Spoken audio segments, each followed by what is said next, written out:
Lalu bagaimana melihat peta koalisi saat ini antara Gerindra, PKB, PAN, Golkar, dan juga Partai Bulan Bintang setelah koalisi sebelumnya dibangun, Koalisi Kebangkitan Indonesia Raya menjadi Koalisi Indonesia Maju.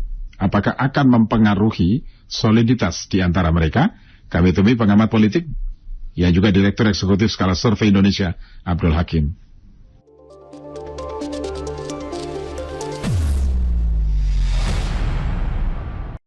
Halo, selamat malam Mas Aab. Selamat malam Mas Wiryo. Apa kabar Mas Wiryo? Kabar baik Mas Aab. Ini semakin menarik ya, menjelang Oktober ini. Situasi politik sudah mulai hangat, kemudian hitung-hitungan koalisi juga semakin meruncing. Nah, yang menarik adalah Koalisi Indonesia Raya, PKB dan juga Gerindra sekarang berubah nama menjadi Koalisi Indonesia Maju. Ya, setelah Golkar, PAN dan juga Partai Bulan Bintang bergabung. Kira-kira Mas Aab, dari perspektif Anda, apakah ini akan mempengaruhi soliditas pencalonan Pak Prabowo sebagai bakal calon presiden yang sebelumnya digagas oleh dua partai PKB dan juga Gerindra? Baik Mas, sebelum menjawab ke arah sana, saya ingin memberikan prolog sedikit di awal bahwa dari semula saya meyakini semua gugus-gugus koalisi yang dijalani oleh partai-partai politik yang diawali oleh 9 parpol berkursi di parlemen memang tidak akan mapan sampai hari H pendaftaran pasangan capres dan cawapres. Kita tahu sebelumnya ada 4 gugus koalisi yang pernah dibentuk di awal. Yang pertama mengalami perubahan total dan bahkan saat ini sudah bubar adalah Koalisi Indonesia Bersatu misalnya, yang dulu digawangi oleh Golkar, PAN dan P3. Nah, saat ini parpol-parpol berkursi di DPR RI yang awalnya bergabung dalam KIB membelah ke beberapa koalisi, satu bergabung dengan PDIP, P3, dan yang dua parpol lainnya memutuskan untuk mencapreskan Pak Prabowo sebagai presiden. Nah, saya melihat parpol yang berkursi di parlemen saat ini yang sudah mengerucut hanya menjadi 3 gugus, yaitu setelah KIM diumumkan oleh Pak Prabowo, berarti untuk parpol-parpol yang ada di parlemen kalau bisa kita kelompokkan hanya menjadi 3 koalisi, dan ini sudah mengerucut kepada capres yang akan diusung dari masing-masing parpol. Kita disebutkan Mas Wiryo tadi ada Gerindra, kemudian ada PKB, PAN dan Golkar yang awalnya embrionya dari Koalisi Kebangkitan Rakyat Indonesia, tiba-tiba secara mendadak diumumkan oleh Pak Prabowo menjadi Koalisi Indonesia Maju. Kemudian di belahan kedua, di gugus kedua ada Koalisi Perubahan, PKS, Nasdem dan Demokrat, itu juga sudah mengerucut, dan yang terakhir ada PDIP bersama P3. Nah, pertanyaan dasarnya, apakah memungkinkan ini juga akan berubah lagi? Menurut hemat saya masih sangat memungkinkan, Mas Wiryo.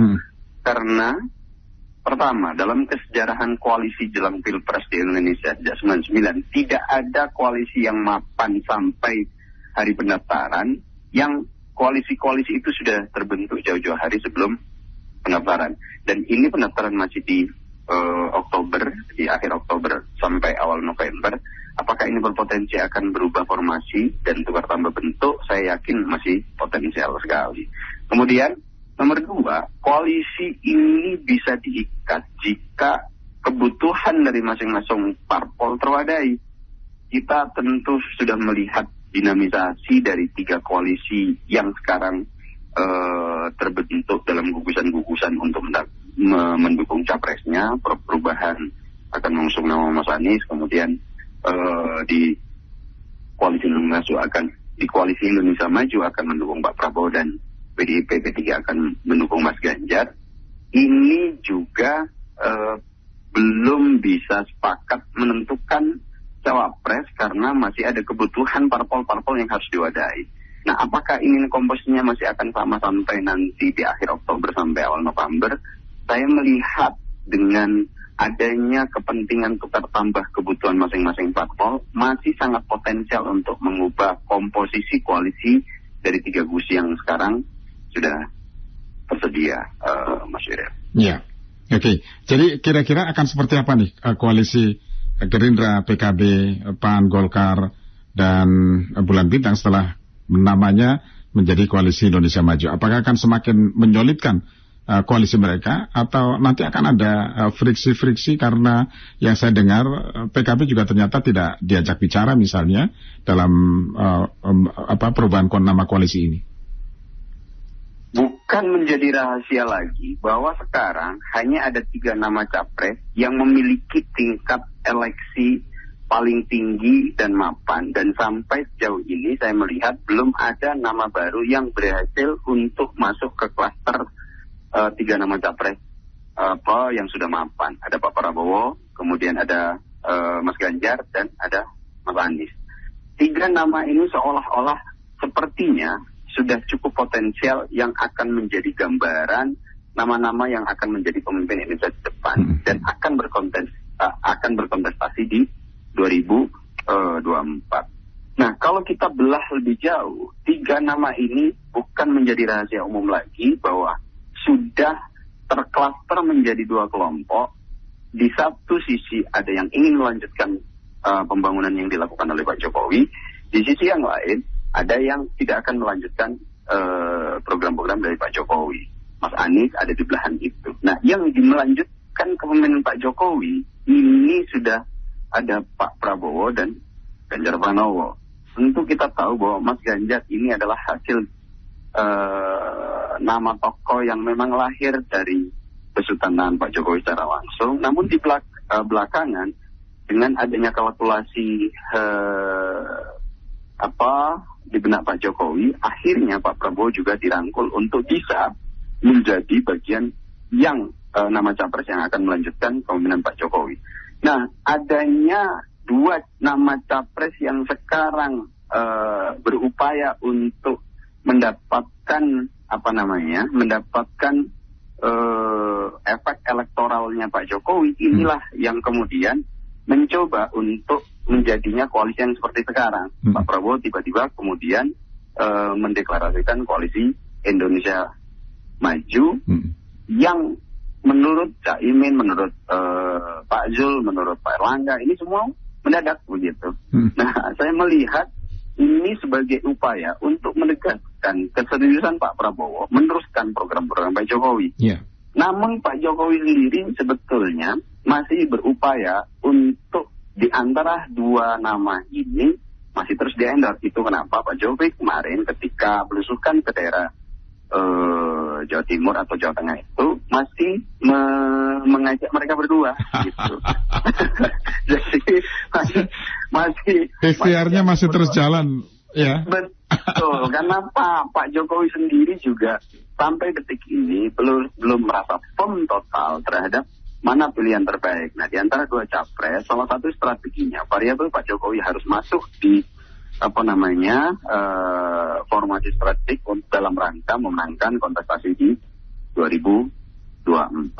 Nah, melihat kondisi ini cukup rasional ketika melihat tiba-tiba Pak Prabowo mengganti nama dari Koalisi Kebangkitan Indonesia menjadi Koalisi Indonesia, di mana itu adalah nama kabinetnya Pak Jokowi. Gitu maksudnya. Iya, oke. Nah, ini menarik ya karena Pak Jokowi sepertinya gesturnya itu kan merasa nyaman kalau ada di antara Prabowo dan juga Ganjar Pranowo, kan begitu ya. Kemarin kan sempat Pak Jokowi nunjuk-nunjuk Ganjar begitu di samping Prabowo begitu ya. Nah, ini kan ada bagi sebagian orang memang idealnya memang Prabowo dan juga Ganjar Pranowo, kira-kira begitu ya duitnya. Tapi PDIP juga nggak mau dong kalau Ganjar Pranowo di posisi kedua. Begitu juga dengan Gerindra. Nah, ini kan yang alat di sini, apalagi survei keduanya ini bersaing cukup ketat. Nah, kita lihat survei terakhir, posisinya tidak terlalu jauh berbeda dari 6-8 bulan yang lalu. Ketika head to head, Pak Prabowo masih terdepan. Kecuali yang 3 nama itu masih dinamis. Kadang-kadang Pak Ganjar, kadang-kadang Pak Prabowo gitu. Nah, yang menjadi persoalan serius Pak Jokowi saat ini kan posisi dari PDI Perjuangan gitu. Kita tahu bahwa Pak Ganjar ini adalah nama tokoh capres yang sebetulnya benar-benar lahir dari besutan tangan dari Pak Jokowi. Tiba-tiba kemudian meskipun Pak Jokowi sendiri adalah kader PDIP, ini diambil alih oleh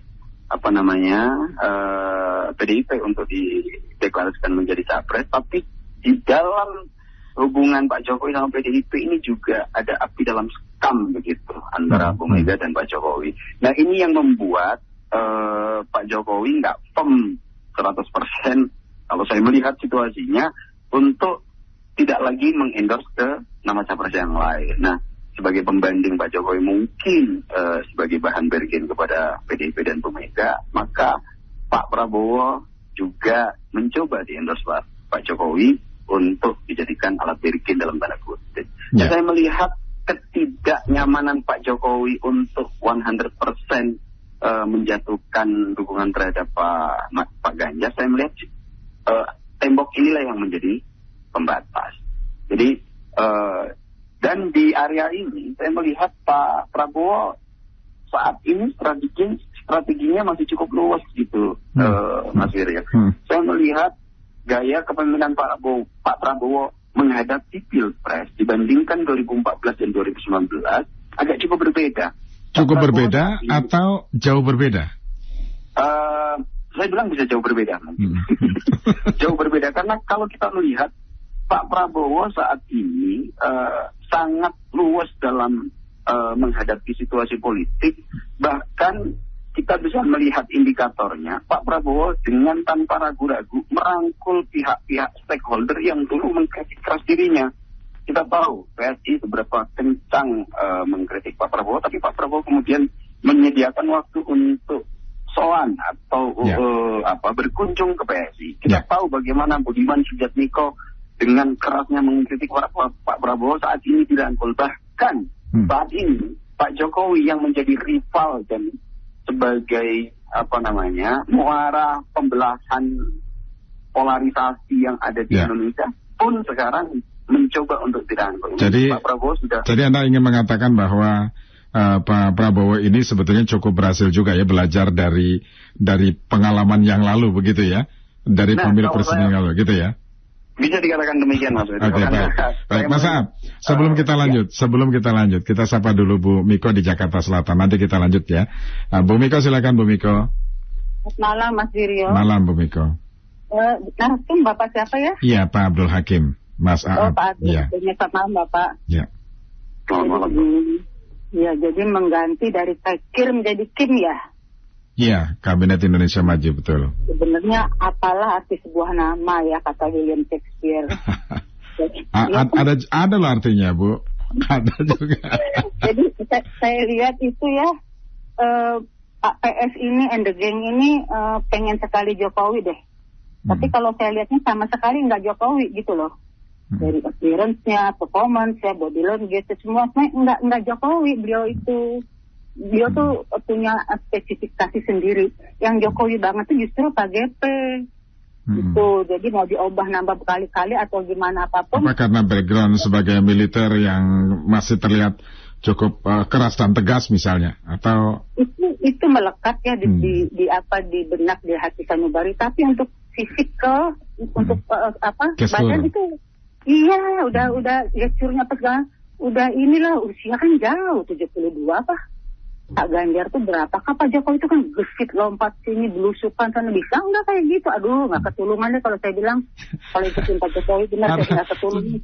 Presiden apa harus gesit begitu, Bu? Atau kan katanya mau Jokowi sampai Kim. Gitu. Kalau mau Jokowi sampai Kim harus paling total termasuk.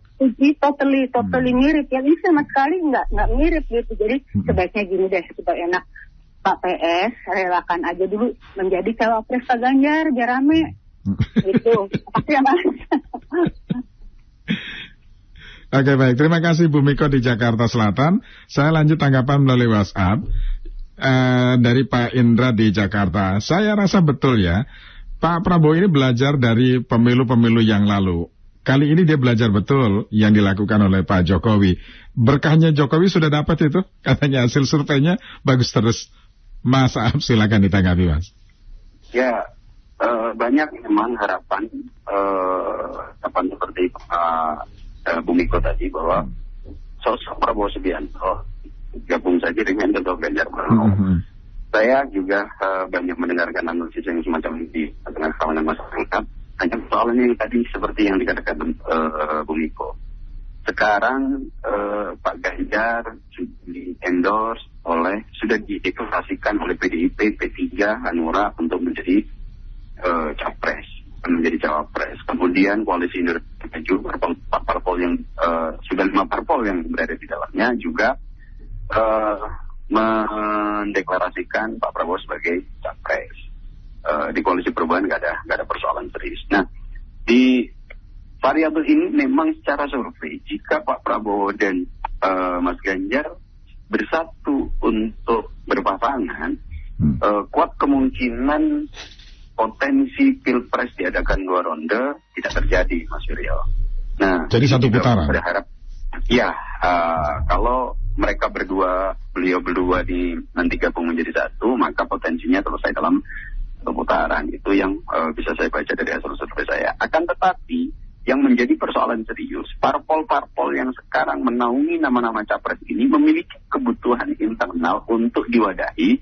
Misalnya tadi kalau Bumiko kan berharap Pak Prabowo rela untuk jadi capres. Apakah hal yang sama juga akan terjadi ketika Pak Ganjar akan diminta untuk jadi cawapres Pak Prabowo? Nah, problematika terseriusnya di sini untuk menyatukan 2 nama capres ini. Jadi potensinya sepertinya akan tetap ada di 3 nama pasangan jika antara Pak Prabowo dan Pak Ganjar tidak akan mau untuk menduduki posisi cawapres.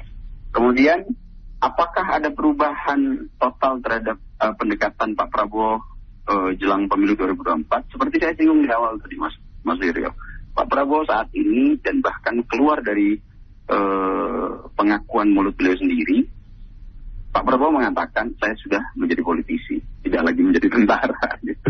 Nah, dari situ kayaknya memang sudah banyak belajar dari Pak Jokowi bagaimana cara mengakomodasi dan mengkonsolidasikan potensi-potensi dukungan yang hadir. Baik itu yang berasal dari kalangan pengkritisi dulu ketika dia mencapreskan diri di 2014 dan 2019, atau merangkul pihak-pihak yang awalnya di 2014 dan 2019 juga menaungi dirinya. Dan salah satu stakeholder yang diupayakan betul saya melihatnya dari Pak Prabowo adalah variabel Pak Jokowi. Pak Jokowi ini menjadi sepertinya diperjuangkan betul untuk menjadi masuk dalam kerangka formasi strategi menghadapi pemilu 2024, Mas Iri. Oke, baik. Kita sapa selanjutnya ada Pak Taufik di Bogor ya. Pak Taufik, silakan Pak Taufik. Selamat malam. Ya, malam. Ya, silakan Pak. Saya cuma nimbrung sedikit ya. Ngomong apa ya? Ngomong apa Pak?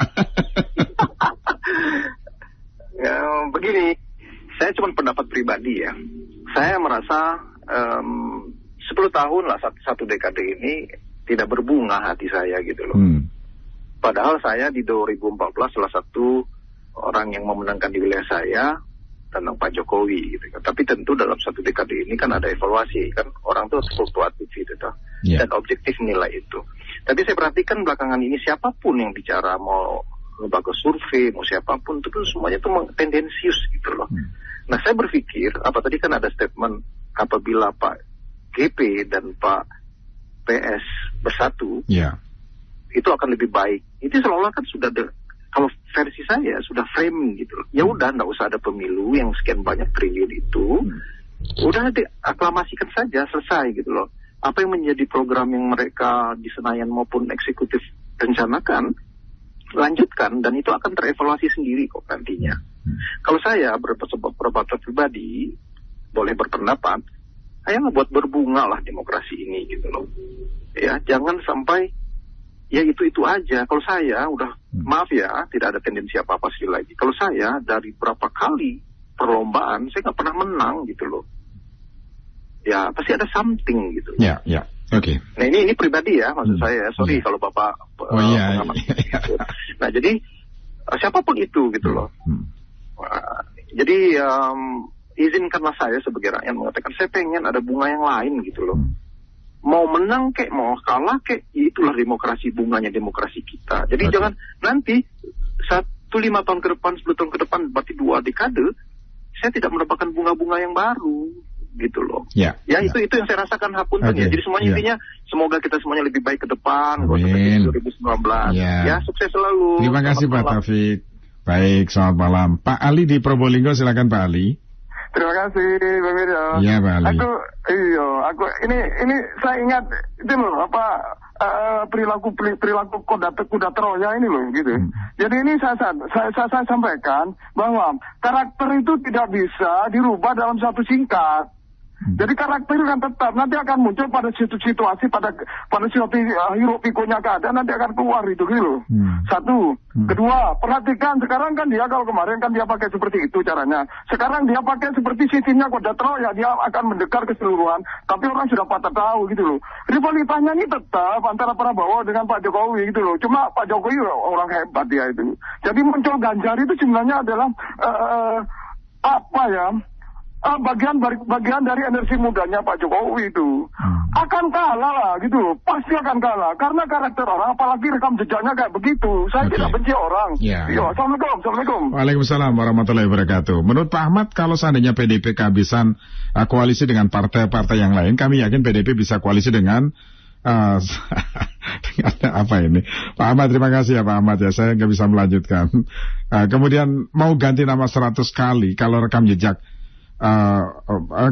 jejaknya kurang bagus, maka ini akan terus diingat. Kemudian yang lain Pak Herman di Tebet berharap agar apapun koalisinya, yang penting kompetisinya itu haruslah fair, ya, harus fair, tidak perlu saling menjatuhkan.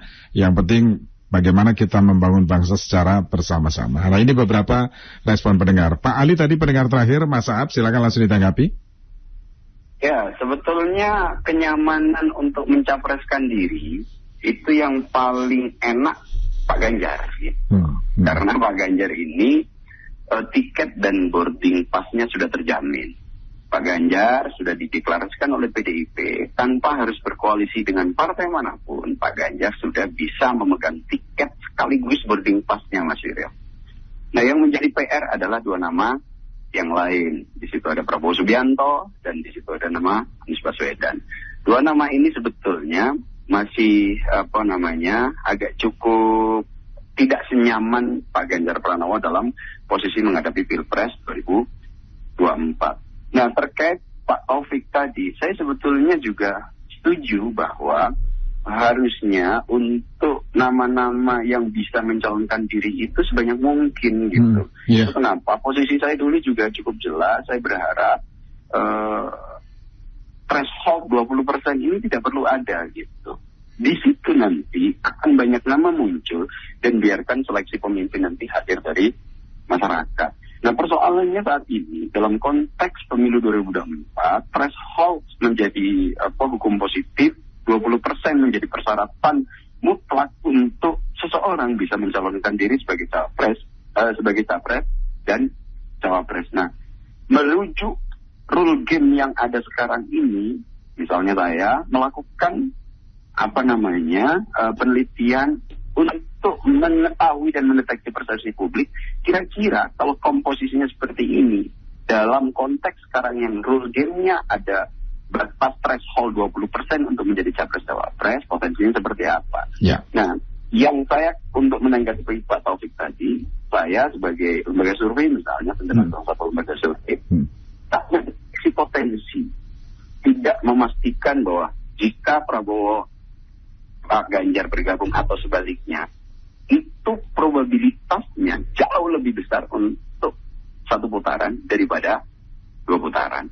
Nah, jika kemudian ada 3 nama capres nanti bersama cawapresnya maju, maka probabilitasnya 2 putaran sangat besar. Kenapa?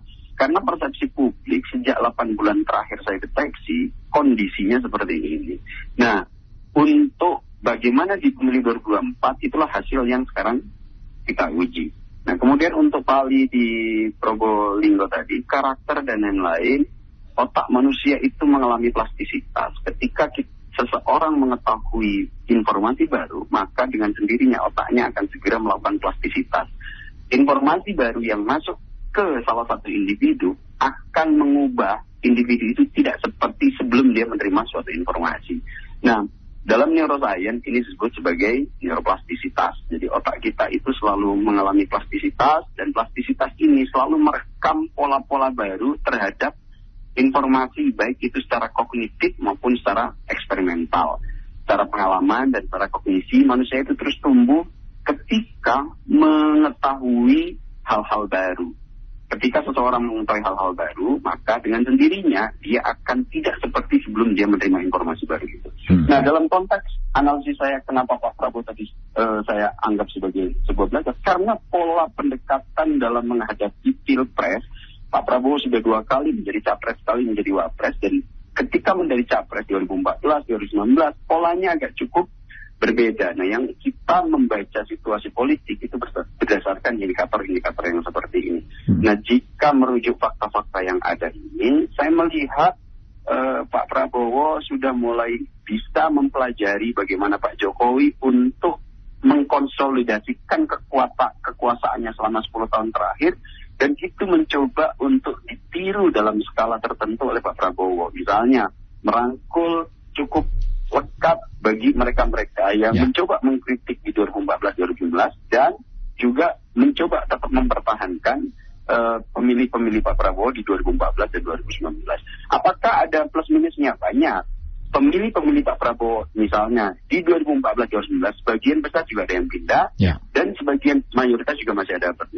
Di pengkritik-pengkritik Pak Prabowo, misalnya yang memilih Pak Jokowi yang dulu tidak memilih Pak Prabowo, juga mayoritas memilih Pak Prabowo, sebagian juga ke Pak Ganjar. Nah, kita cuma memberikan fakta opini masyarakat yang ada sekarang, dan inilah hasil yang kita publikasikan ke masyarakat. Baik, Mas Ab, terima kasih sudah bersama kami, Mas Ab. Kita nantikan terus perkembangannya ya, koalisi yang semakin menarik untuk kita cermati. Baik, Mas Yuri. Baik, terima kasih, selamat malam, Mas Ab. Selamat malam, Mas Yuri. Pendengar demikian tadi pengamat politik yang juga Direktur Eksekutif Skala Survei Indonesia, Abdul Hakim. Elshinta News and Talk.